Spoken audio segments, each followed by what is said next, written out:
ఎవరిది గెలుపు ఎవరిది ఓటమి సందర్భం 10 మంది బీఆర్ఎస్ నుంచి కాంగ్రెస్కి ఎమ్మెల్యేలు డిఫెక్ట్ అయ్యారు అని చెప్పారు. ఈ 10 మందిని డిస్క్వాలిఫై చేయమని కేటీఆర్ గారి ఆధ్వర్యంలో సుప్రీంకోర్టుకు వెళ్ళడం జరిగింది ఈ జనవరిలో. తర్వాత 9 సార్లు సుప్రీంకోర్టులో దీని మీద వాదనలు జరిగాయి. ఇవాళ తుదిగా తీర్పు వెలువరించారు. దీని మీద అక్టోబర్ 31 లోపల అంటే 3 నెలల లోపల ఒక నిర్ణయం తీసుకోవాలని స్పీకర్ని ఆదేశించారు సుప్రీంకోర్టు. ఈ నేపథ్యంలో ఇదంతా ఎందుకు వచ్చిందంటే యాంటీ డిఫెక్షన్ లా అని ఒక చట్టం ఉంది.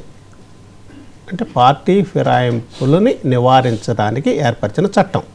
ఇది 1985 సంవత్సరంలో రాజీవ్ గాంధీ గారి నేతృత్వంలో ఏర్పడినటువంటి చట్టం. అసలు ఈ చట్టం ఎందుకు తీసుకురావాల్సి వచ్చింది అంటే ఒక పార్టీ నుంచి ఎన్నికయ్యి ఇంకొక పార్టీలోకి జంప్ చేయడానికి ఎమ్మెల్యేలు కానీ ఎంపీలు కానీ వెనకాట్టలేదు. ప్లస్ ఆ 5 సంవత్సరాల కోసం ఎన్నుకోబడినటువంటి గవర్నమెంట్కి స్థిరత్వం కోల్పోతుంది, స్థిరత్వం లేకుండా పోతుంది. ప్లస్ వీళ్ళందరూ ఆపర్చునిస్టులుగా తయారయ్యారు. ఒక సందర్భంలో దీన్ని గోల్డ్ రష్ అంటారు. గోల్డ్ రష్ అంటే ఎక్కడ బంగారం ఉంటే అక్కడికి వెళ్తున్నారు వీళ్ళందరూ. అంటే అధికారం ఎక్కడ ఉంటే అక్కడికి వెళ్ళేయచ్చు, డబ్బులు సంపాదించుకోవచ్చు అనేటువంటి ఉద్దేశం అనేది. కానీ వారి వర్షన్ ఏముంటుంది, అధికారంలో ఉంటే సేవ చేయగలము, అందుకని అధికారం వైపు వెళ్తున్నామని వాళ్ళు అంటారు. సరే, దట్స్ ఎ డిబేటబుల్ పాయింట్.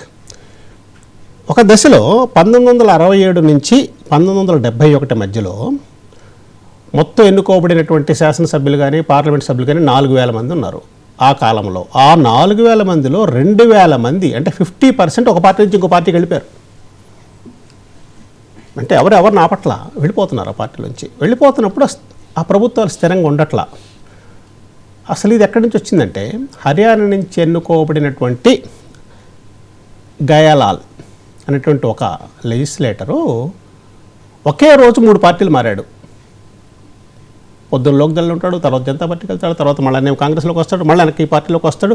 అప్పటి నుంచి దీనికి ఆయారాం గయారాం అన్నారు. అంటే వచ్చేవాళ్ళు వస్తున్నారు, పోయేవాళ్ళు పోతున్నారు. మరి దీనికి అడ్డుకట్ట ఎట్లా వేయాలి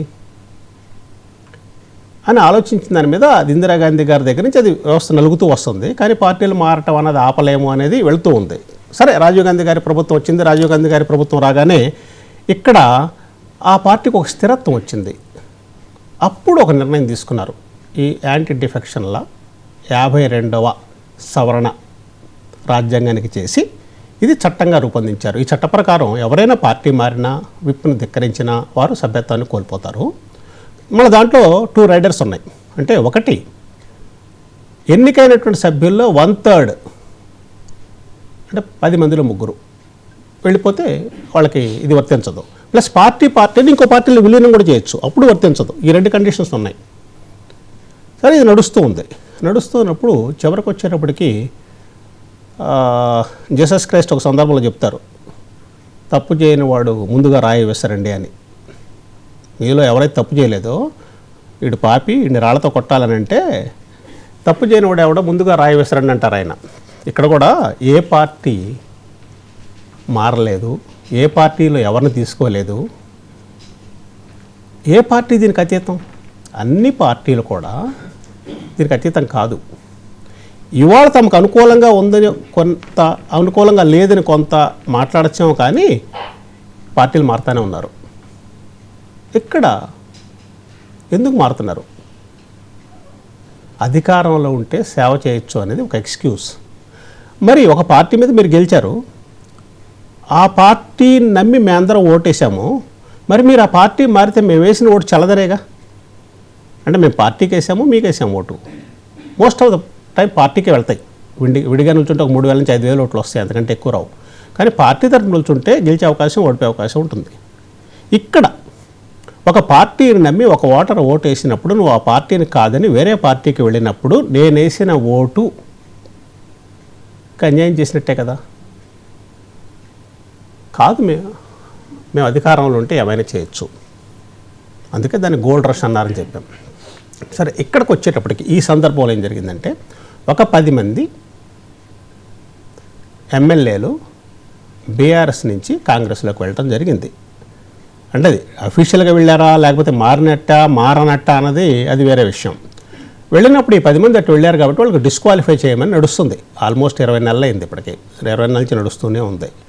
ఇప్పుడు సుప్రీంకోర్టు ఒక మార్గదర్శకం ఏర్పాటు చేసింది. స్పీకర్ని 3 నెలల లోపల దీని మీద నిర్ణయం తీసుకోండి అని చెప్పింది. ఇక్కడికి వచ్చినప్పటికీ మనకు 3 వ్యవస్థలు ఉంటాయి. రాజ్యాంగం 3 వ్యవస్థల్ని పటిష్టంగా ఏర్పరిచింది. 1 శాసన నిర్మాణ వ్యవస్థ, 2 కార్యనిర్వహణక వ్యవస్థ, 3 న్యాయ వ్యవస్థ. శాసనసభలో శాసనాలు తయారు చేస్తారు. ఆ శాసనాలని కార్యనిర్వహణ అధికారి అంటే అడ్మినిస్ట్రేట్ వాళ్ళు ఇంప్లిమెంట్ చేస్తారు. ఇక న్యాయ వ్యవస్థకు వచ్చేటప్పటికి ఆ ఇంప్లిమెంటేషన్ అంతా కరెక్ట్గా వెళ్తుందా, ఎక్కడైనా ఫ్రిక్షన్ ఉందా, కాన్ఫ్లిక్ట్ ఆఫ్ ఇంట్రెస్ట్ ఉందా అన్న దగ్గర న్యాయ వ్యవస్థ తీర్పు చెప్పుద్ది. ఒక వ్యవస్థలో ఒక వ్యవస్థ జోక్యం చేసుకోకూడదు, ఇది నిర్దిష్టం. సరే, ఇక్కడ సుప్రీంకోర్టు కరెక్ట్ లైన్లోనే వెళ్ళిందా, తన పరిధిని అతిక్రమించిందా, అసలు ఏం జరిగింది ఇక్కడ, ఈ పార్టీలు మారటం ఏంటి అని మనతో డిస్కస్ చేయడానికి మంగారి రాజేంద్ర గారు, retired district judge, Takkellapalli Ravindra గారు, బీఆర్ఎస్ ఎమ్మెల్సీ, నమేండ్ల శ్రీనివాస్ గారు, పిసిసి జనరల్ సెక్రటరీ ఉన్నారు. ముందు మంగారి రాజేంద్ర గారి దగ్గరికి వెళ్దాం. రాజేంద్ర గారు నమస్కారం. రాజేంద్ర గారు, ఇప్పుడున్నటువంటి వ్యవస్థలో ఈరోజు మన తీర్పును చూసినట్లయితే న్యాయ వ్యవస్థ వర్సెస్ లెజిస్లేచర్ ఈ విధంగా ఆదేశించవచ్చా లేకపోతే సూచన చేయవచ్చా సుప్రీంకోర్టు ఇప్పుడున్న పరిస్థితి, ఇవాళ ఏర్పడిన పరిస్థితుల నేపథ్యంలో మీ ఆలోచన ఏంటి?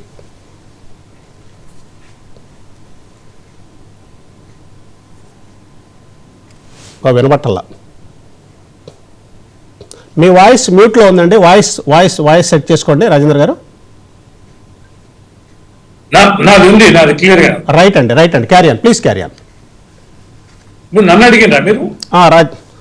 మంగారి రాజేంద్ర గారు,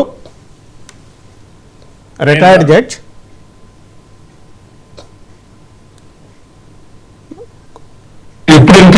ఇప్పుడు వినిపిస్తుందండి. ఓకే, నేను అడిగిన ప్రశ్న ఇక్కడ రైట్ క్యారీ ఆన్.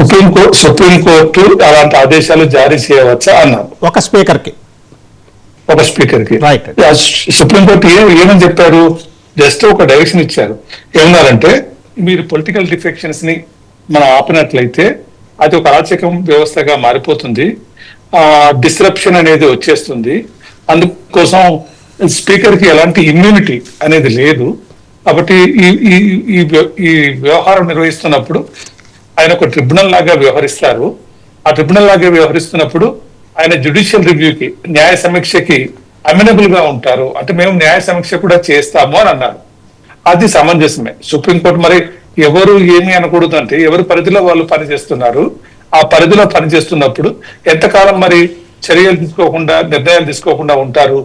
దీనికి సంబంధించి అంటే మొత్తం కాలం కూడా గడిచిపోయే పరిస్థితి ఉంది. మీరు ఇంతకుముందు చెప్పారే ఆయారాం గయారాం అనేటువంటిది, అలాంటి వ్యక్తులు లెక్కకు మించి ఉన్నారు మన దగ్గర. ఆ పదబంధం రావడానికి హర్యానా కారణం చెప్పారు. ఆయన 1967లో ఒకటే రోజు 3 పార్టీలు మారుతారు. కాబట్టి ఈ పార్టీ ఫిరాయింపుల గురించి చట్టం అనేటువంటిది 1985లో వచ్చింది. దీంట్లో ఏంటంటే ఈ అనర్హునిగా నిర్ణయించే అధికారము స్పీకర్ కి అట్లాగే చైర్మన్ కి ఇచ్చారు.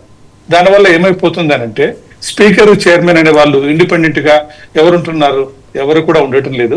వాళ్ళు పార్టీకి సంబంధించినటువంటి వ్యక్తులే స్పీకర్లు అవుతున్నారు, పార్టీకి సంబంధించిన వ్యక్తులే చైర్మన్లు అవుతున్నారు. ఇది ఇప్పుడు కాదు, మనకి చట్టం వచ్చినప్పటి నుంచి కూడా ఇది జరుగుతుంది. మనం గత 14 తెలంగాణ వచ్చిన తర్వాత 14 సంవత్సరాలుగా కూడా చూసాం, 10 సంవత్సరాలుగా కూడా చూసాం ఎలా జరుగుతుంది అనే సంగతి. ఎక్కడ కూడా వాళ్ళు ఇండిపెండెంట్ గా స్వతంత్రంగా ఒక జడ్జి లాగా వ్యవహరించడం లేదు. ఈ విషయాన్ని చాలా రోజుల క్రితం అంటే 2020లో సుప్రీంకోర్టు ఈ విషయాన్ని గమనించేసి ఏమన్నారంటే, Kishan Megha Chandra Singh versus speaker of Manipur legislative assembly, ఆ కేసులో 3 న్యాయమూర్తులు చెప్పారు. ఆరిఫ్ నారిమన్, ఆ తర్వాత అనిరుద్ధ్ బోస్, రామసుబ్రహ్మణ్యం. వీళ్ళు 3 ఏమన్నారంటే, జనరల్ గా వీళ్ళు ఒక పార్టీకి సంబంధించిన వ్యక్తులే ఉంటారు, వీళ్ళు కాకుండా ఒక ఇండిపెండెంట్ వ్యవస్థ ఈ విషయాన్ని నిర్ణయించడానికి ఒక రిటైర్డ్ జడ్జో, సుప్రీంకోర్టు జడ్జో, హైకోర్టు జడ్జో ఉంటే బాగుంటుంది అనే సూచనని చేశారు. అది 2020లో చేశారు. అప్పుడు కూడా ఇదే మాట చెప్పారు. ఈ రోజు సుప్రీంకోర్టు ఏ మాట అయితే చెప్పిందో అదే మాటను 2020లో చెప్పారు. వాళ్ళు ఏమన్నారు అప్పుడు కూడా 3 నెలల లోపల మీరు పరిష్కరించండి అని చెప్పారు. 3 నెలల లోపల మీరు పరిష్కరించేటప్పుడు మీరు ఒక ఇండిపెండెంట్ గా ఒక ట్రిబ్యునల్ లాగా వ్యవహరిస్తారు. You are also amenable to the judicial review అన్నారు. ఇప్పుడు కూడా అది జరుగుతుంది. ఇప్పుడు కూడా సుప్రీంకోర్టు ఇచ్చిన డైరెక్షన్ స్పీకర్ గానీ చైర్మన్ గానీ అమినబుల్ టు ది జ్యుడిషియల్ రివ్యూ అంటే మళ్ళీ మేము న్యాయ సమీక్ష చేస్తాము అని సుప్రీంకోర్టు చెప్పింది. ఈ న్యాయ సమీక్ష చేయడం అనేది సమంజసమేనా కాదంటే నా దృష్టిలో పడ్డ సమంజసమేని నేను సుప్రీంకోర్టుకి మళ్ళీ మీ దగ్గరకు వస్తానండి. ఎందుకంటే ఇది ఆదేశమా సూచన అన్నది మళ్ళీ మీరు సమాధానం చెప్తారు. కానీ ఇటు supreme court has given clear direction are suggestion అనేది ఒకటే. మళ్ళీ మీ దగ్గరకు వస్తానండి నేను. ఈ లోపల రవీంద్రరావు గారు నమస్కారం. నమస్తే శరణ్ గారు. ఇప్పుడు బీఆర్ఎస్ నుంచి 10 మంది ఎమ్మెల్యేలు అఫీషియల్గా వెళ్ళారా, లేకపోతే ఇప్పుడు కొంతమంది మేము వెళ్ళలేదు మేము అక్కడే ఉన్నాము అని ఒక కన్ఫ్యూజన్ ఉంది. BRS party point of view ఏంటి? కన్ఫ్యూజన్ ఎవరికి లేదండి. తెలంగాణ ప్రజలకు లేదు, మా పార్టీకి లేదు, వాళ్ళకి లేదు. స్పష్టంగా కాంగ్రెస్ పార్టీ కార్యక్రమాల్లో పాల్గొంటున్నారు. కాంగ్రెస్ పార్టీ బాధ్యులుగానే ఉన్నారు. కాంగ్రెస్ పార్టీ ఎమ్మెల్యేలుగానే ఉన్నారు. వారి పనితీరు మొత్తం నియోజకవర్గాల్లో కానీ రాష్ట్ర వ్యాప్తంగా సమావేశాల్లో, కాంగ్రెస్ సమావేశాల్లో కూడా వాళ్ళు పాల్గొంటున్నారు. ఆ లెజిస్లేచర్ కార్యక్రమాల్లో కూడా వాళ్ళు పాల్గొంటున్నారు. కాబట్టి అది ఇక అంతకంటే ఏది తెగించిన విషయం ఇంకోటి లేదు. ఏది ఇంత బహిరంగంగా ఉన్నా కూడా దాన నాగేందర్ లాంటి వారు అఫీషియల్ గా కాంగ్రెస్ పార్టీ అభ్యర్థిగా ఎంపీగా పోటీ చేసినా కూడా ఇంకా పార్టీలో చేరలేదని చెప్పుకుంటే అంతకంటే మించిన దౌర్భాగ్యం ఇంకోటి లేదు. కాంగ్రెస్ పార్టీ ఎంత నైతికతను పాటిస్తుందనేది అంతకు మించిన ఉదాహరణ లేదు. దానికన్నా కన్ఫ్యూజన్ కూడా లేదని నేను అనుకుంటున్నా. నేను ఇంతకుముందు వేరే టీవీలలో డిబేట్లలో మాట్లాడినప్పుడు కాంగ్రెస్ పార్టీ నేతలు కూడా చేరలేదని అనలే, వారు వేరే అంటాను. మీరు చేయలేదా, మీ అప్పుడు చేర్చుకున్నారు కదా, మరి మేము చేర్చుకుంటే తప్పేంది, మీ పార్టీని కాదని వచ్చిండ్రు వాళ్ళు, మిమ్మల్ని కాదని వచ్చిన వాళ్ళని మేము తీసుకోవద్దా, ఇట్లా మాట్లాడుతున్నారు వారు. నేను అనేది ఏంటంటే ఎన్నికల సందర్భంలో ఇదే ముఖ్యమంత్రి గారు పిసిసి అధ్యక్షులుగా ఉన్నప్పుడు ఆయన చాలా సభలలో మాట్లాడారు. ఏమని? కాంగ్రెస్ పార్టీ నుంచి వెళ్ళిపోయిన ఎమ్మెల్యేలని రాళ్లతో కొట్టండి అని ఆయన సభలలో మాట్లాడారు. వీటిని ప్రోత్సహించకండి, ఓడించండి, అసెంబ్లీ గేట్లు కూడా తాకడానికి వీల్లేదని అనేక బహిరంగ సభల్లో ఈ రేవంత్ రెడ్డి గారు మాట్లాడారు. అభ్యర్థులు కూడా ఆ పార్టీ మారిన వాళ్ళు కూడా ఓడిపోయారు. ప్రజలు కూడా కాంగ్రెస్ ఎమ్మెల్యేలను గెలిపించారు చాలా మందిని. మరి ఇలాంటి సందర్భంలో మీరు చేసిన చట్టం, మీరు చేసిన సవరణతో కూడిన చట్టాన్ని మీరే ఉల్లంఘించే పరిస్థితి ఎందుకు వచ్చింది? మా పీరియడ్ వరకు మేము చెప్పాం, రాజ్యాంగబద్ధంగా ఫిరాయింపులకి ఏ మినహాయింపు అయితే ఉందో 2/3 వంతు సభ్యులు పార్టీ మారినప్పుడు దాని విలీన ప్రక్రియలో భాగంగా చేర్చుకున్నాం. నిమ్మది జరిగింది. నాడు మీరు కూడా కోర్టుకు వెళ్ళలే, కోర్టుకు వెళ్ళి ఏ రకంగా కూడా మీరు ప్రశ్నించలే. సరే అయింది, ఎన్నికలు మీరు గెలిచారు. ఎన్నికల ఇదే ఎజెండా ప్రధానాస్త్రంగా మీరు ప్రయోగించారు. మేము మాత్రం ఎట్టి పరిస్థితుల్లో ప్రోత్సహించమని అన్నారు. ఇవాళ 10 మందిని ఎందుకు చేర్చుకుంటారు? చేర్చుకోవడం అనేది మీరు చేసిన చట్టానికి ఇది విరుద్ధమా కాదా? ఈ విరుద్ధమైన చర్య పాల్పడినందుకు సుప్రీంకోర్టు ఇవాళ ఇన్ని రకాలుగా చర్చ చేసింది, అనేక విషయాలు మాట్లాడింది. చట్టంలో ఉన్న లొసుగులను ఆసరాగా చేసుకొని రాజ్యాంగబద్ధమైన పదవిలో ఉన్న స్పీకర్ ఇంతకాలం తీసుకొని కాలయాపడం ఇది సరైనది కాదు. ఏదైతే 2/3 వచ్చినప్పుడు మాత్రమే అది ఫిరాయింపుల చట్టం వర్తిస్తుంది కనుక ఇది సస్పెండ్ చేయొచ్చని నర్మగర్భంగా వారు చెప్పారు.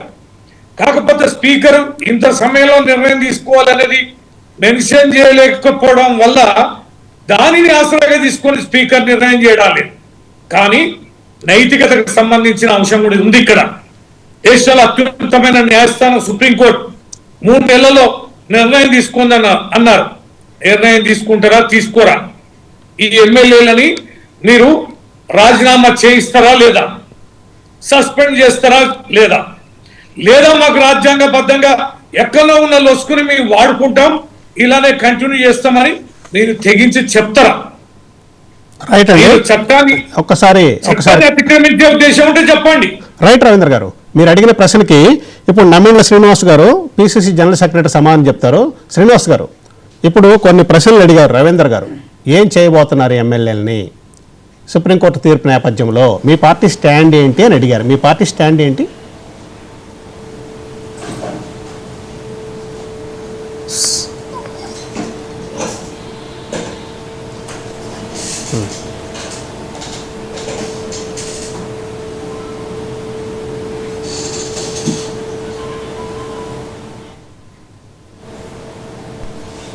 శ్రీనివాస్ గారు వినపట్లేదు, సార్ చెక్ చేసుకోండి. సార్ చెప్పండి సార్.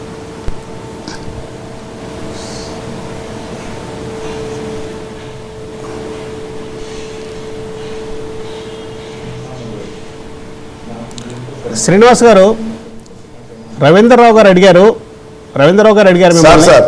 రవీంద్రరావు గారు అడిగారు, మీరు వినుంటారు. అంటే రేవంత్ రెడ్డి గారు ఇది కరెక్ట్ కాదు, రాళ్లతో కొట్టండి అని అన్నారు, కానీ ఇప్పుడు ఆయన అదే పని చేస్తున్నారు, ఏం చేయవచ్చు అని అడిగారండి. ఏం చెప్తాం?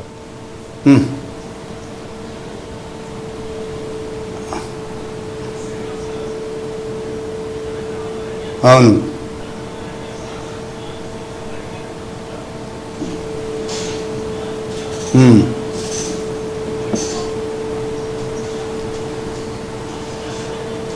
ఆయన ఆ పని ఇక్కడ చేస్తున్నారు సార్. ఇది పూర్తిగా ఈ మా పార్టీకి సంబంధించిన ఇష్యూ కాదు. రాజ్యాంగ వ్యవస్థలు, న్యాయ వ్యవస్థకు సంబంధించినటువంటి కార్యక్రమం సార్. చెప్పండి, వినబడుతుంది.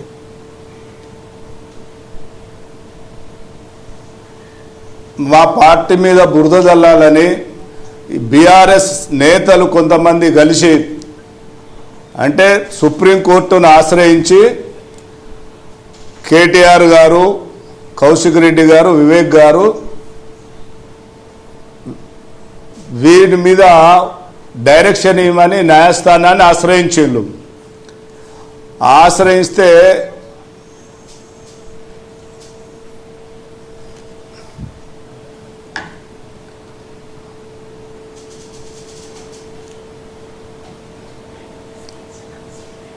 అంటే ఇది న్యాయస్థానానికి వాళ్ళ పార్టీకి సంబంధించినటువంటి వ్యవస్థను కాంగ్రెస్ పార్టీ మీద, రేవంత్ రెడ్డి గారి మీద మరి చేయడం అనేది హాస్యాస్పదంగా ఉంది. వారు వెళ్ళినటువంటి విషయం స్పీకర్ గారు కాలయాపన చేస్తున్నారు.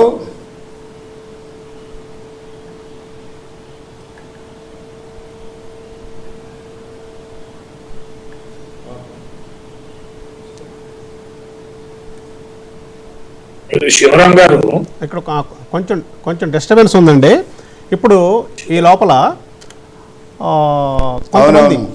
కొంతమంది కాంగ్రెస్ నాయకులు, కొంతమంది బీఆర్ఎస్ నాయకులు మాట్లాడారు. ఇప్పుడు ఈ విషయం మీద బీఆర్ఎస్ వారు ఏమన్నారు ఒక్కసారి బయట ఒకసారి ఇప్పుడు ప్లే చేయండి. ఈ ఇష్యూ మీద మాట్లాడండి, బీఆర్ఎస్ నాయకులు మాట్లాడింది ఒక్కసారి ప్లే చేయండి. వివేకానంద మాట్లాడారు.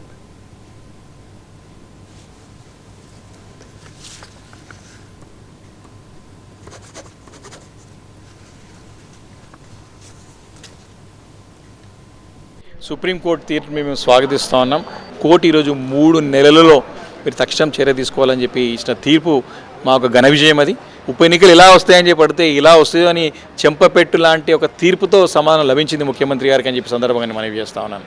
ఇప్పటికైనా సరే ముఖ్యమంత్రి గారు కళ్ళు తెరిచి అహంకారపూరితంగా మాట్లాడకుండా వారితో రాజీనామా చేయించి ఎన్నికలకు రావాలి. అది బీఆర్ఎస్ పాయింట్ ఆఫ్ వ్యూ. వీళ్ళ 10 మందిని రిజైన్ చేయించి మళ్ళీ ఎన్నికలకు వెళ్ళాలని బీఆర్ఎస్ డిమాండ్ చేస్తుంది. దానికి కాంగ్రెస్ ఏం సమాధానం చెప్పిందో అద్దంకి దయాకర్ గారు ఏమన్నారో ఒకసారి చూద్దాం. అద్దంకి దయాకర్ గారి బయట ఒకసారి ప్లే చేయండి. సుప్రీంకోర్టు ఇచ్చిన తీర్పు ఈరోజు బీఆర్ఎస్ పార్టీకి చెంపపెట్టులాగా ఉన్నది. తెలివి తక్కువ ప్రకటనలు చేస్తున్న ఆ పార్టీ నాయకులు ఆ జడ్జిమెంట్ని కనుక చదివితే వాళ్ళకి అర్థమవుతుంది. స్పీకర్ అధికారాలను ప్రశ్నించలేదు. స్పీకర్ యొక్క హక్కును ఎప్పుడు కూడా సుప్రీంకోర్టు కానీ హైకోర్టు కానీ ఎప్పుడు కూడా ప్రశ్నించదు. ఇప్పుడు నిర్ణయం తీసుకోవాల్సిన అల్టిమేట్ బాధ్యత ఎవరి మీద ఉంది అని అంటే స్పీకర్ గారి మీద ఉంది. స్పీకర్ గారు నిర్ణయం తీసుకునేదానిక వెయిట్ చేసే ఓపిక లేకపోగా తీసుకోండి, ఇప్పుడు వీళ్ళు చెప్తే చేయాలి. సరే, ఈ రెండు వర్షన్స్ ఇప్పుడు స్పీకర్ గారి మీద ఉందని చివరికి స్పీకర్ గారి దగ్గర ఆగింది. ఆ స్పీకర్ గారు ఏమన్నారు చూద్దాం ఒకసారి. ఆ స్పీకర్ గారు బయట ప్లే చేయండి.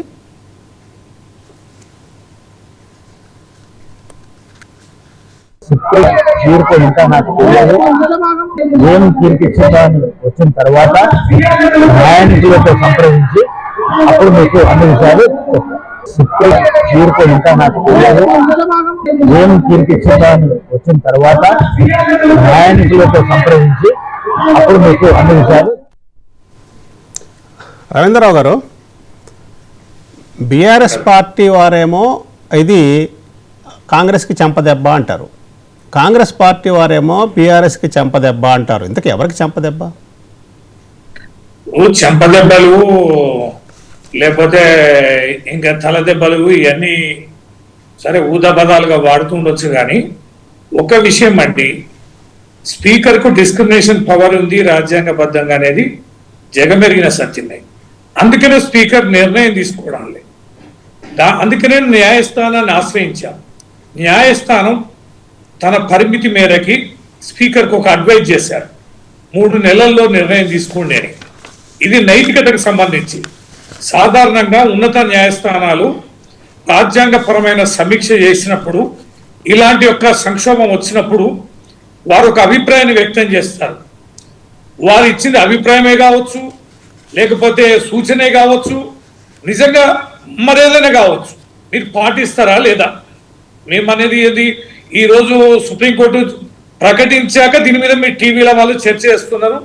చర్చ చేసినప్పుడు మేము బీఆర్ఎస్ పార్టీ వాళ్ళం అనేది ఏంటంటే 3 నెలల్లో మీరు నిర్ణయం అనేది ఎస్ సార్ రైటర్ రా, వాళ్ళు మారినరా మారలేదా, మరి మారితే మీ కాంగ్రెస్ పార్టీలో చేరిందని డిక్లేర్ చేస్తారా, లేదా వారు సభ్యత్వం రద్దు చేస్తారా, లేకపోతే చేరలేదంటారా? వాట్ ఎవర్ డిసిషన్, ఫలాంటి డిసిషన్ తీసుకోమని సుప్రీంకోర్టు అని చెప్పలే, కానీ yes or no whatever decision speaker అనేవాడు ఇంతకాలం నాంచకూడదు అనేది సుప్రీంకోర్టు యొక్క అభిప్రాయం.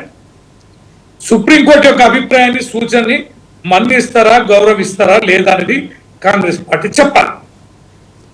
మేము అడిగేది కూడా అదే కదా. సుప్రీంకోర్టు ఏదో మేము గెలిచినాం, సుప్రీంకోర్టులో కాంగ్రెస్ పార్టీ ఓడిపోయింది, స్పీకర్ ఓడిపోయింది, స్పీకర్కి అధికారాలు లేవని మేము ఎక్కడన్నా మాట్లాడమా? సుప్రీంకోర్టు చేసిన సూచనని వారు ప్రకటించిన జడ్జిమెంట్ లో 3 నెలల్లో నిర్ణయం తీసుకోమని అన్నారు. మేము తీసుకోం, సుప్రీంకోర్టు ఎవరు చెప్పేది నాకు అధికారం ఉంది నేను తీసుకోనని స్పీకర్ అంటారా? లేకపోతే నిర్ణయం తీసుకుంటే అది పాజిటివ్ నెగిటివా, వాట్ ఎవర్ ఇట్ ఈస్ తీసుకోండి, ప్రజలు చెప్తారు కదా, ప్రజలకు అర్థమైంది కదా, ప్రజాక్షేత్రంలో అర్థమైంది కదా. శ్రీనివాస్ గారు ఏమంటారు విందామండి. శ్రీనివాస్ గారు, మీ వాదన ఏంటి? సార్,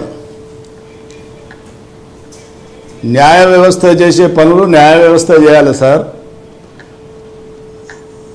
చట్టసభలు చేసేటటువంటి పనులు చట్టసభలు చేయాలి.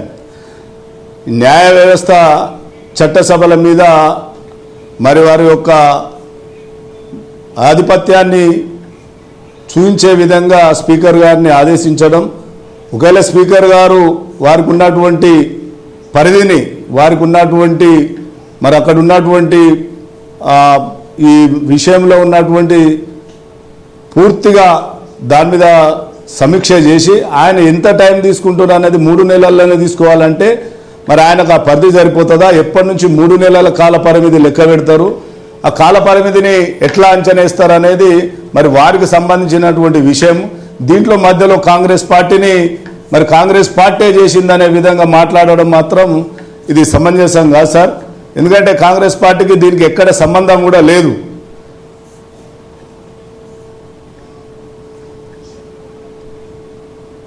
పాపం ఎమ్మెల్యే శ్రీనివాస్ గారిని ఎందుకు తీసుకొచ్చి ఇబ్బంది పెడుతున్నారు శివరాం గారు? వారిని ఎందుకు అంత ఇబ్బంది పెడుతున్నారు? ఓకే. రవీంద్రరావు గారు, సార్ ఇప్పుడు మా పార్టీకి మీకు నేను ఏమంటున్నా అంటే ఇప్పుడు పార్టీల పరంగా కాదు కదా సార్, రాజ్యాంగ వ్యవస్థకు శాసన వ్యవస్థకు సంబంధించినటువంటి విషయం. దాంట్లో రేవంత్ రెడ్డి గారు రాళ్లతో కొట్టుమన్నారని అంత సార్ ఎమ్మెల్యేలు అవును. రవీంద్రరావు గారు మీ వర్షన్ మీరు చెప్పారు. శ్రీనివాస్ గారు ఏం చెప్పారంటే ఇది రాజ్యాంగానికి సంబంధించిన విషయం అని చెప్పారు. ఇప్పుడు అక్కడ రాజ్యాంగ నిపుణులు రిటైర్డ్ డిస్ట్రిక్ట్ జడ్జి రాజేందర్ గారు ఉన్నారు. రాజేందర్ గారి దగ్గరికి వెళ్దాం. రాజేందర్ గారు, చెప్పండి. there is a difference, subtle difference between advice and command. Here the Supreme Court categorically said that you have to take a decision before 31st of October. It is not a suggestion, as you said. It is not an advice, as you said. It is categorically stated. క్లియర్గా చెప్పింది 3 నెలల లోపల మీరు నిర్ణయం తీసుకోండి. ఒకవేళ మీరు 3 నెలల లోపల నిర్ణయం తీసుకోలేకపోతే చెప్పండి అని చెప్పారు. ఒక స్పీకర్ని court it can always advise. ఇక్కడ మోరల్లో లీగల్లో 2 ఇష్యూస్ ఉన్నాయి. ఆ మోరల్గా ఈ సమయం మించిపోతుంది, ఈ 5 సంవత్సరాలు గడిస్తే యాంటీ డిఫెక్షన్ల పర్పస్ డిఫీట్ అవుతుంది. ఇట్లా కాకుండా ఇక్కడ మీరు సజెస్ట్ చేయొచ్చు. ఆ సజెషన్ కాకుండా here what people perceive is a command, మీరు చెయ్యాలి అని అన్నారు. కాదంటారా? అంటే ఇక్కడ వాళ్ళు డైరెక్షన్ ఏమి డైరెక్ట్ గా హియర్ బై డైరెక్టెడ్ అని అనలేదండి. అనకుండా ఏమన్నారు, 3 నెలల్లో పరిష్కరించండి. అంటే ఇంప్లిసిట్ గా అది ఒక డైరెక్షన్ లాగానే ఉంది అనిపిస్తుంది. ఇంకొక మాట మీకు చెప్తాను. బిల్లులు కూడా చాలా కాలం పెండింగ్ లో పెట్టుకుంటున్నారు. ఇది మనం చూసాము స్టాలిన్ ఇది తమిళనాడు గవర్నమెంట్ లో జరిగినప్పుడు. అట్లాగే రాష్ట్రపతి దగ్గర కూడా బిల్లులు పెండింగ్ ఉంటున్నాయి. వీటి గురించి సుప్రీంకోర్టు కూడా ఒక డైరెక్షన్ ఇచ్చింది. ఆ డైరెక్షన్ మీద చర్చ జరుగుతుంది. కాబట్టి సుప్రీంకోర్టుకి దీంట్లో ఆ సెక్షన్ ని వాళ్ళు ఆర్టికల్ ఉపయోగించలేదు. Article 141 of the constitution 142 of the constitution ఏం చెప్తుందంటే, సంపూర్ణ న్యాయం చేయడం కోసం ఎలాంటి ఉత్తర్వులనైనా సుప్రీంకోర్టు జారీ చేయడానికి అవకాశం ఉంది అని చెప్తూ ఆ డైరెక్షన్ సుప్రీంకోర్టు ఇచ్చారు. దీంట్లో ఆ 142ను వినియోగించకుండా వాళ్ళు సింపుల్ గా ఏమన్నారంటే, you are amenable to judicial review అన్నారు. You are functioning as a not as a speaker, you are functioning as a tribunal అని చెప్పారు సుప్రీంకోర్టు. ఈ రోజు చెప్పింది, గతంలో కూడా 2020లో కూడా చెప్పింది. చెప్పినప్పుడు మీరు న్యాయ సమీక్షకి అమినబుల్ అంటే న్యాయ సమీక్ష మిమ్మల్ని మీరు తీసుకున్న నిర్ణయం మీద న్యాయ సమీక్ష చేయడానికి అవకాశం ఉంది అన్నారు. కాబట్టి ఇక్కడ మానవ చర్చించాల్సిన విషయం ఏంటంటే, వాళ్ళకి ఇది డైరెక్షన్ కాదా లేకపోతే సూచన, ఇవి కాదు. ముఖ్యమైన అంశం ఏంటంటే, ఈ 4 నెలల లోపల స్పీకర్ గారు దీన్ని పరిష్కరించే అవకాశం ఉందా, పరిష్కరిస్తే ఏ రకంగా పరిష్కరిస్తారు, పరిష్కరించినప్పుడు ఒకవేళ బీఆర్ఎస్ ఎమ్మెల్యేలకి అంటే ఎవరైతే డిఫెక్షన్ అని మీరు అంటున్నారో వాళ్ళకి అనుకూలంగానే వాళ్ళు డిఫెక్ట్ చేయలేదు అని మీరు స్పీకర్ గారు నిర్ణయం తీసుకున్నారు అనుకుందాం. అప్పుడు మళ్ళీ ఎక్కడికి వెళ్ళాలి, మీరు మళ్ళీ కోర్టుకే వెళ్ళాల్సిన అవసరం ఉంది. కాబట్టి ఇక అందుకోసమే సుప్రీంకోర్టు ఏమన్నారంటే, గతంలో 2020లో పట్నే ఈ అనర్హత వేటు వేయడానికి ఒక ఇండిపెండెంట్ బాడీ అనేది ఉండాలి, స్పీకర్ల చేతిలో పెట్టకూడదు. వాళ్ళు ఇండిపెండెంట్ గా ఉండడం లేదు, వాళ్ళు ఒక పార్టీతో ఐడెంటిఫై ఉంటున్నారు. వాళ్ళు స్పీకర్ పదవి వచ్చిన తర్వాత ఎంత ఇండిపెండెంట్ గా ఉండాలో, చైర్మన్ పదవి వచ్చిన తర్వాత ఎంత ఇండిపెండెంట్ గా ఉండాలో ఆ రకంగా ఉండడం లేదు. అందుకోసం తటస్థంగా ఉండటం లేదు, న్యూట్రల్ గా ఉండటం లేదు. అందుకోసం ఒక జడ్జెస్ ని కానీ ఎవరైనా పెట్టాల్సిన అవసరం ఉంది, సుప్రీంకోర్టు జడ్జిని కానీ పెట్టాల్సిన అవసరం ఉంది అన్నారు. 2020 లోపల సుప్రీంకోర్టు ఈ సూచన చేసింది. ఆ సూచనని ఎవరు పట్టించుకున్న దాఖలా కానీ ఇప్పుడు ఈ కొత్త చట్టంలో కొత్త ఆర్డర్ లో కూడా ఆ విషయాన్ని కూడా వాళ్ళు రెఫర్ చేయలేదు. కానీ రెఫర్ చేయకున్నారు. కానీ ఒక మాట చెప్పారు, you are amenable to the judicial review అన్నారు. అంటే ఒక రకంగా మీ నిర్ణయాన్ని మేము పరిష్కరిస్తామన్నారు.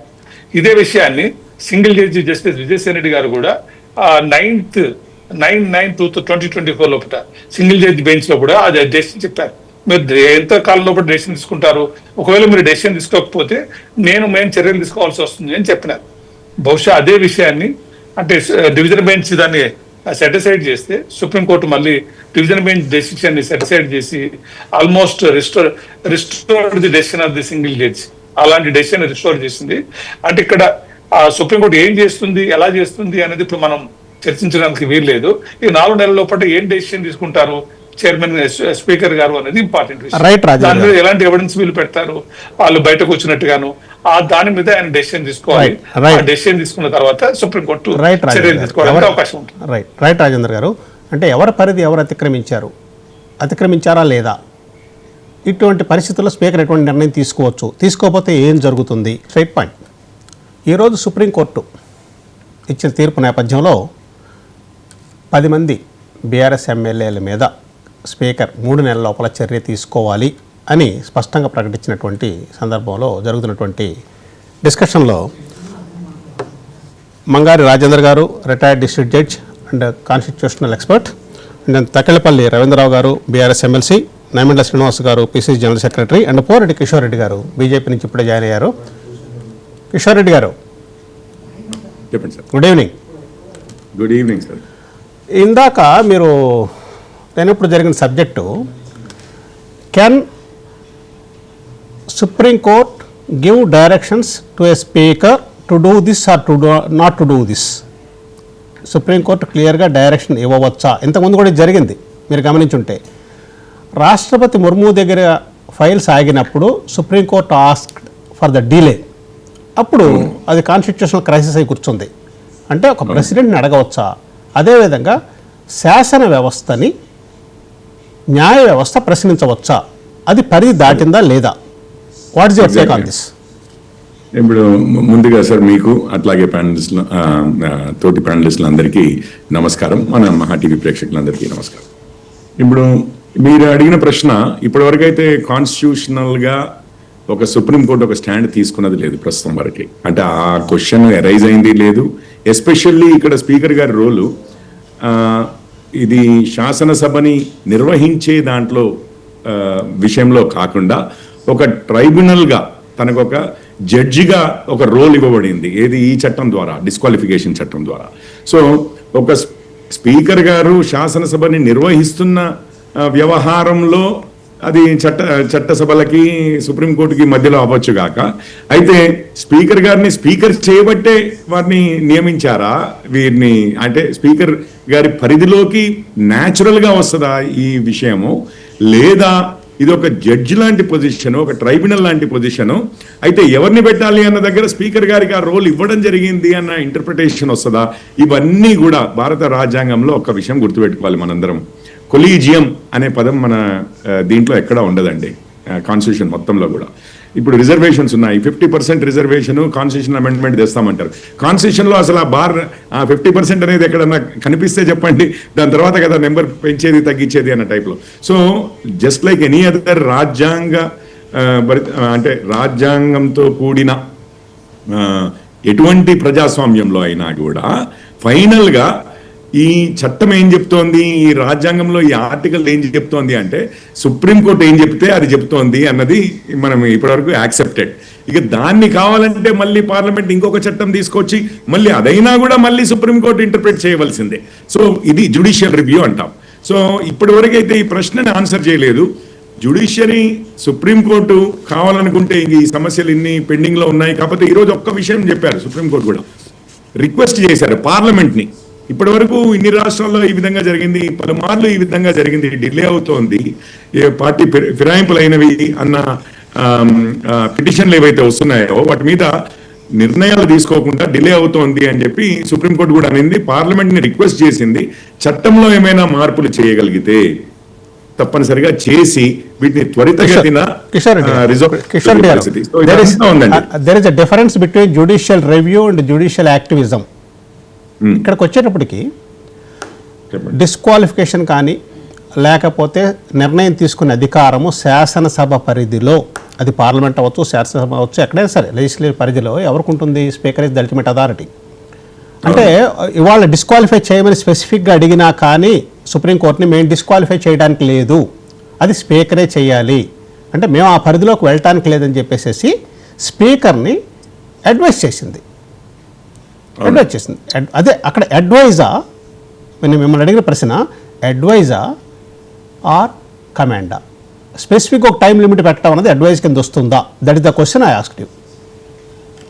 ఇప్పుడు స్పెసిఫిక్గా ఒక టైం లిమిట్ 2 months అన్నాం, ఇప్పుడు అందుకనే ఈ విషయం కూడా మాట్లాడారు, ఇలా డిలే అవుతుందని మాట్లాడారు, ఇదంతా ఉంది కాబట్టి రవీంద్రరావు గారు, అది రవీంద్రరావు గారు యాజ్ ఎ పాయింట్, ఒక్క నిమిషం కిషోర్ రెడ్డి గారు. రవీంద్రరావు గారు చెప్పండి.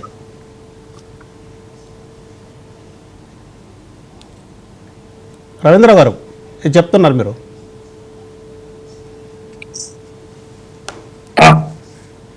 లేదు చెప్పండి రవీంద్రరావు గారు నన్ను అడిగారా? మీరు చెప్తున్నారు ఇప్పుడు. కిషోర్ రెడ్డి గారు సమాధానం చెప్తుంటే అబౌట్ టు స్పీక్. లేదు నేను వేరే రైట్ కిషోర్ రెడ్డి గారు ప్లీజ్ కంటిన్యూ. కానీ కిషోర్ రెడ్డి గారు ఈరోజు నేను సుప్రీంకోర్టు ఏమన్నారంటే ఒక చాలా స్పెసిఫిక్ నెలలోపు any advisory jurisdiction. Okay Rajendra గారు, advisory jurisdiction district judge constitutional expert Rajendra గారు చెప్తున్నారు. రాజేంద్ర గారు ఒకసారి రాజేంద్ర గారు ప్లీజ్ కంటిన్యూ. తీర్పులోని అంశాన్ని చెప్తున్నాను. చెప్పండి. We do not possess any advisory jurisdiction. It is for the parliament to consider whether the mechanism of entrusting the speaker, public chairman, the important task of deciding the issue of disqualification on the ground of defection is serving the purpose of effectively combating political defections or not. If the very foundation of our democracy and the principles that sustain it have to be safeguarded, it will have to be examined whether the present mechanism is sufficient or not. However, at the cost of repetition, we observe that it is for the parliament to take a call. కాబట్టి దాన్ని బట్టి మనం అర్థం చేసుకోవాలి. Supreme court ఎంతవరకు చెప్పింది, ఏం చెప్పింది అనేది క్లియర్ గా ఉంది. Supreme court neither given a direction nor made a suggestion not not advise అని చెప్పినారు. అయినప్పటికీ కూడా ఒక మాట చెప్పారు, 3 నెలల్లో కూడా పరిష్కరించండి బాబు అంటున్నారు. వాళ్ళు పరిష్కరిస్తారా? పరిష్కరించకపోతే మేము న్యాయ సమీక్ష చేసే అధికారంలో మాకు ఉంది అనే సంగతి కూడా గుర్తు చేశారు. అక్కడ 2 రకాలుగా సుప్రీంకోర్టు చెప్పిందే మనం అనుకోవచ్చు. That particular line Kishore Reddy గారు చెప్పండి.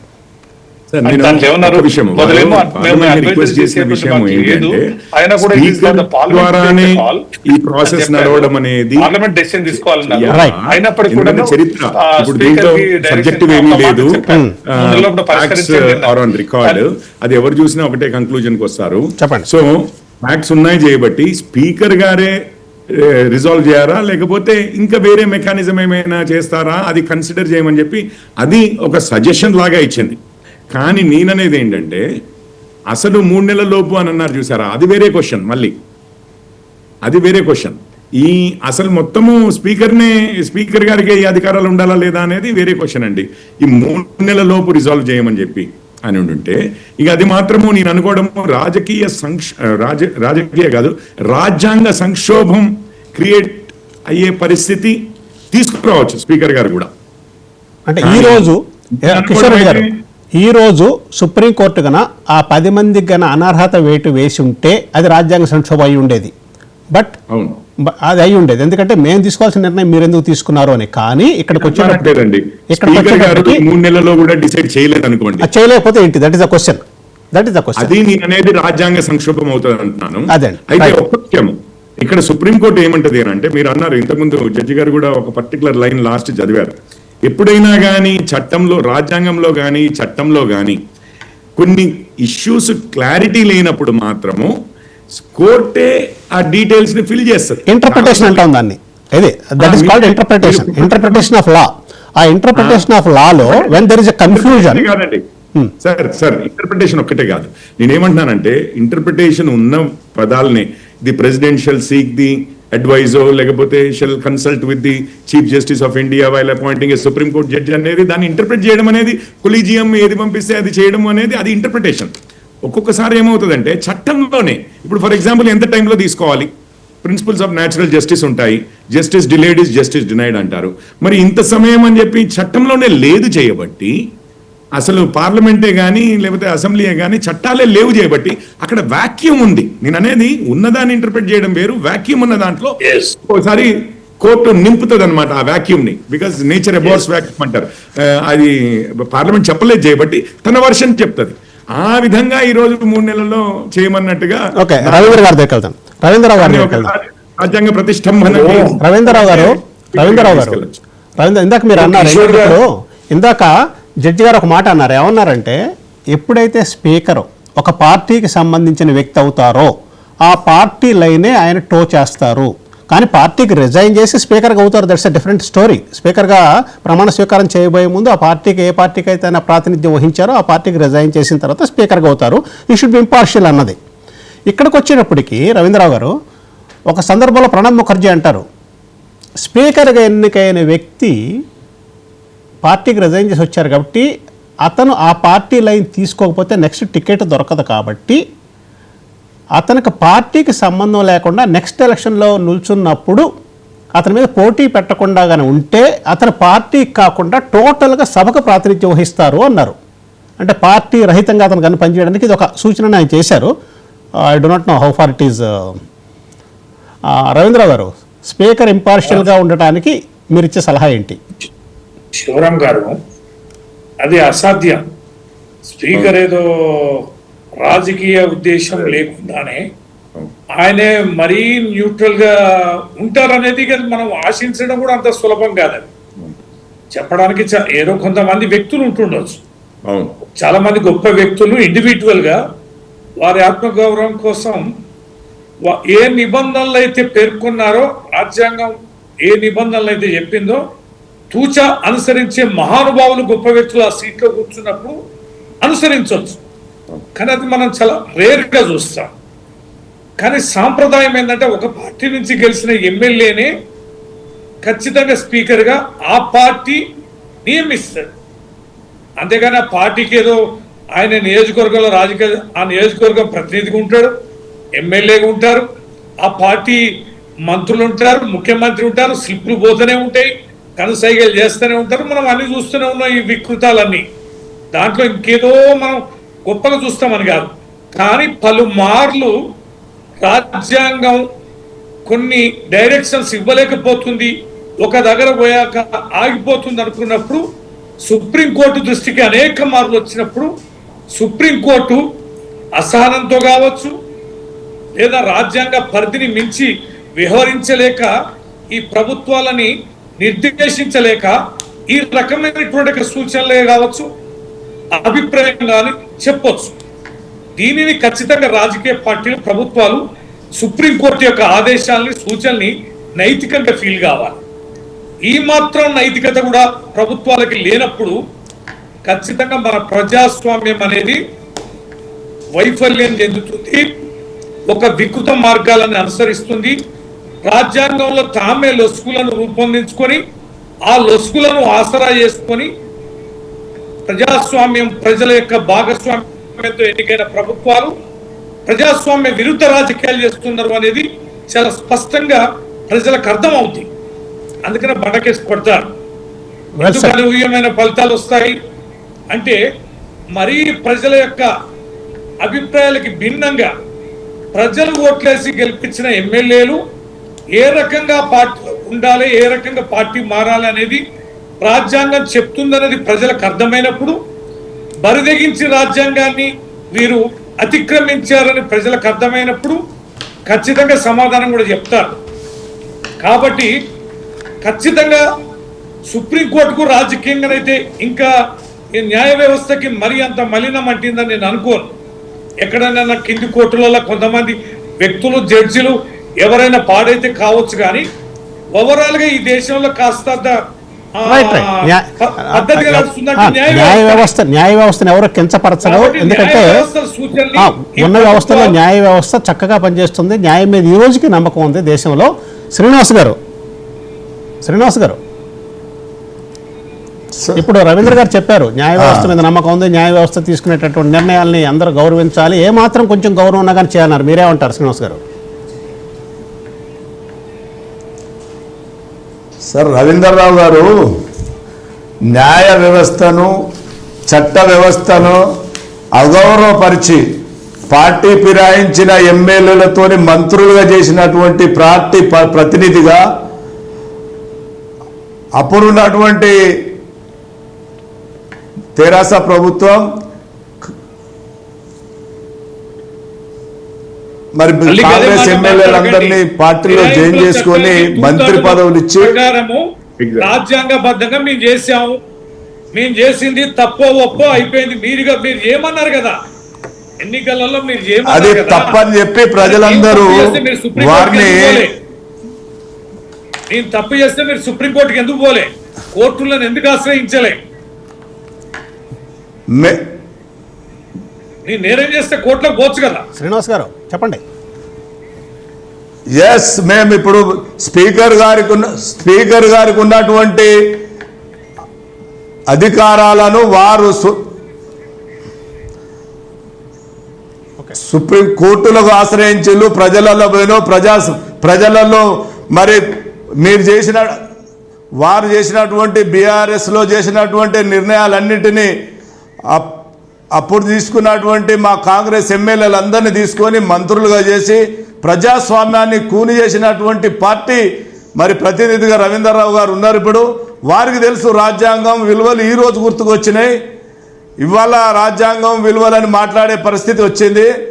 అయినా మరి రాజ్యాంగం భారత వ్యవస్థల మీద గౌరవం ఉన్నటువంటి పార్టీ ప్రతినిధులుగా మేము స్పీకర్ గారు తీసుకునేటువంటి నిర్ణయాన్ని ఆదేశించినటువంటి వ్యవస్థను మరి వారు స్పీకర్కు ఉన్నటువంటి అధికారాల మీద వారు తీసుకునే నిర్ణయాన్ని వేచి చూడాల్సిందే తప్ప మరి దాని మీద టైం ఉన్నది కదా సార్. అది స్పీకర్ గారికి సంబంధించినటువంటి అంశం. అది వారి పరిధిలో వారు ఎప్పుడు నిర్ణయం తీసుకుంటారు అనేది వారి పరిధిలో ఉంటుంది. శ్రీనివాస్ గారు, రాజేంద్ర గారు ఇందాక కిషోర్ రెడ్డి గారు ఒక పాయింట్ రైజ్ చేశారండి. రాజేంద్ర గారు ఇందాక కిషోర్ రెడ్డి గారు ఒక పాయింట్ రైజ్ చేశారు. ఏమన్నారంటే కిషోర్ రెడ్డి గారు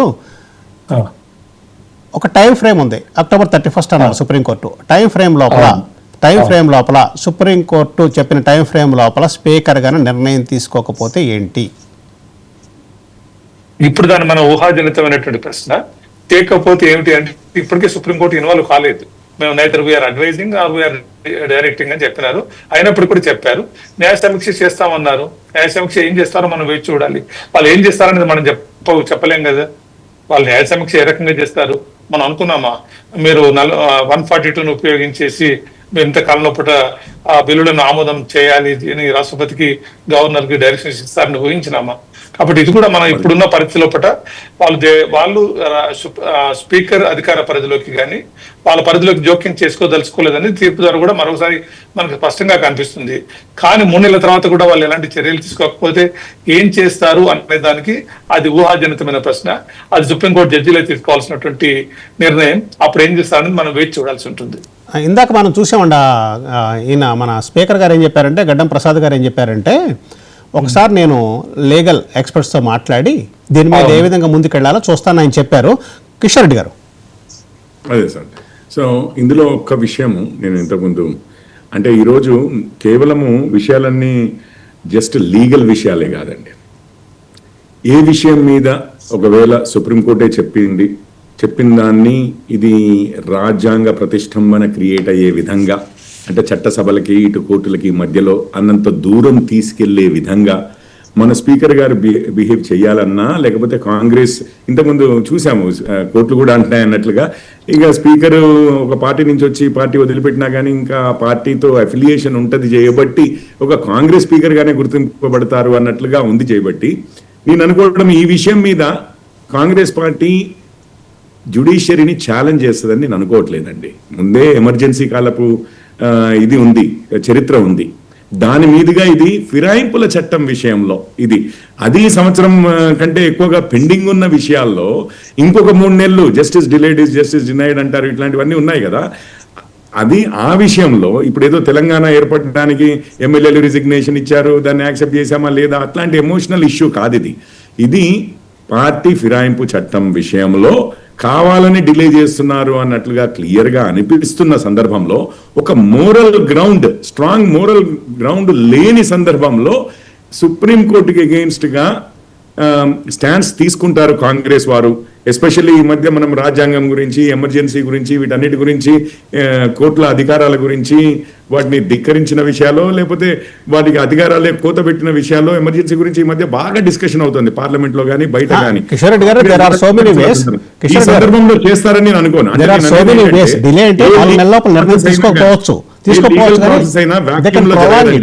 ఏ లీగల్ ప్రాసెస్ అయినా వాక్యూమ్ లో జరగదు, పొలిటికల్ కాంటెక్స్ట్ లో జరుగుతాయి అవన్నీ. సో ఈ పొలిటికల్ కాంటెక్స్ట్ లో నేను అనుకోవడము కొంచెం కామ్ గా సుప్రీంకోర్టు డైరెక్షన్స్ తో వెళ్ళిపోతారు అని చెప్పి ఇప్పుడు మీరు అన్నట్టు ఏంటంటే నైతికత ఒకటి ఉంది ఇక్కడ, లీగల్గా కాకపోయినా నైతికతగా ఇన్ని రోజులు డిలే చేయడం అనేది దట్స్ ఎ పాయింట్. అది అక్కడ ప్రస్తావించింది సుప్రీంకోర్టు. చివరగా రవీంద్రరావు గారు, ఎటువంటి నిర్ణయాన్ని మీరు ఎదురు చూస్తారు? ఎటువంటి నిర్ణయాన్ని ఎక్స్పెక్ట్ చేస్తున్నారు? మీరు డిలే అవుద్దని ఎక్స్పెక్ట్ చేస్తున్నారా, లేకపోతే నిర్ణయం తీసుకుంటారు స్పీకర్ గారు అనుకుంటున్నారా, లేకపోతే వాళ్ళకున్న అవకాశాలు ఎన్నో ఉపయోగించుకొని ప్రొలాంగ్ చేస్తారనుకుంటున్నారా? ఏంటి మీ ఆలోచన ఏంటి? ఇది ఏ ఆలోచన చేసినా మేము మాకున్నటువంటి డిస్క్రిమినేషన్ ని మేము వాడుకుంటాం. సుప్రీంకోర్టుకు జవాబుదారీ కావాల్సిన అవసరం నాకు లేదని స్పీకర్ వివరించి ఇలానే వాయిదా వేసుకుంటా పోవడం అనేది దేశవ్యాప్తంగా ఇది ఖచ్చితంగా ఆలోచన చేయాల్సిన అవసరం. రాజకీయ వ్యవస్థలు కానీ శాసన వ్యవస్థలు కానీ తప్పనిసరిగా ఆ చట్టంలో ఉన్న లొసుకుని కరెక్షన్ చేయాలి.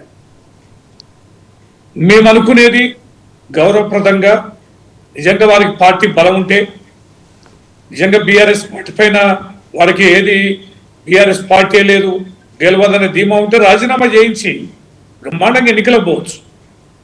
అది స్వాగతిస్తారు. తెలంగాణ ప్రజల్లో కూడా ఇది అసహనం బాగుంది, ఇది మంచిది కాదనే అభిప్రాయం ఉంది. ఫిరాయింపుల చట్టానికి అనుగుణంగా మేము గతంలో మేము చేర్చుకున్నా కూడా మా పార్టీలో చేరిన కాంగ్రెస్ ఎమ్మెల్యేలు అందరూ ఓడిపోయారు. అంటే ప్రజల అభిప్రాయం చాలా స్పష్టంగా ఉంది.